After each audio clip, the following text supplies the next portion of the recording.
Celebrity आणि राजकारणी यांच्याकडल्या गणपतीचं कुतूहल सगळ्यांना असतं, कारण त्यांच्याकडे असलेली सजावट ही नक्कीच आकर्षित करणारी असतं।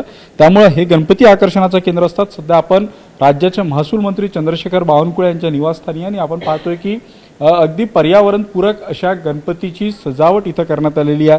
त्यांचा बाप्पा देखील पर्यावरणपूरक आहेत, मात्र ज्या पद्धतीने ही सजावट केलेली आहे, रंगसंगत वापरलेली आहे आणि नैसर्गिक वस्तूंचा वापर करून हे केलेली आहे, त्यामुळे इथं येता क्षणी जे आहे ते बाप्पांची मूर्ती पाहिल्यानंतर कुठेतरी आपण झाडामध्ये आलेलो आहे किंवा निसर्गरम्य वातावरणात आलेलो आहे असाच भास होतो। ही सगळी सजावट करण्यामध्ये जे आहे ते त्यांच्या घरातल्या महिला सदस्यांचा मोठा वाटा होता। त्यांच्याकडून आपण जाणून घेऊया की नेमकी संकल्पना काय होती आणि या निमित्तानं त्यांना कुठला संदेश द्यायचा आहे। त्यांच्या सून आपल्या सोबत आहेत। मला सांगा, काय हा सगळा कन्सेप्ट होता, कशा पद्धतीने तुम्ही अंमलात आणला, कुठल्या वस्तूंचा यासाठी वापर केला? दरवेळेस आम्ही प्रयत्न करतो की काहीतरी वेगळं करावं, त्यामुळे ह्यावेळेस आम्ही ठरवलं की जेवढं इको फ्रेंडली आम्हाला करता येईल तेवढं इको फ्रेंडली डेकोर ह्यावर्षी करू आम्ही।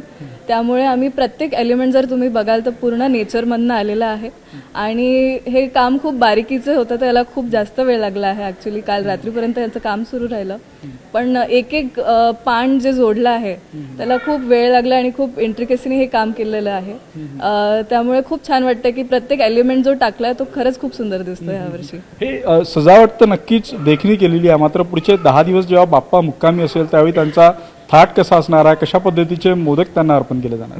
रोज वेगवेगळ्या पद्धतीचे मोदक आम्ही गणपती बाप्पांना खाऊ घालणार आहे आणि खूप आनंदाचं वातावरण, 10 दिवस खूप उल्हास आणि आनंद आणि प्रसन्न वाटतं घरामध्ये आणि खूप आनंदी वातावरण असते। आणि आता तर आमचं घर इतकं भरलेलं आहे की चिमुकले पण आमच्या घरात आहे, दरवर्षी एक एक ॲड होत आहे।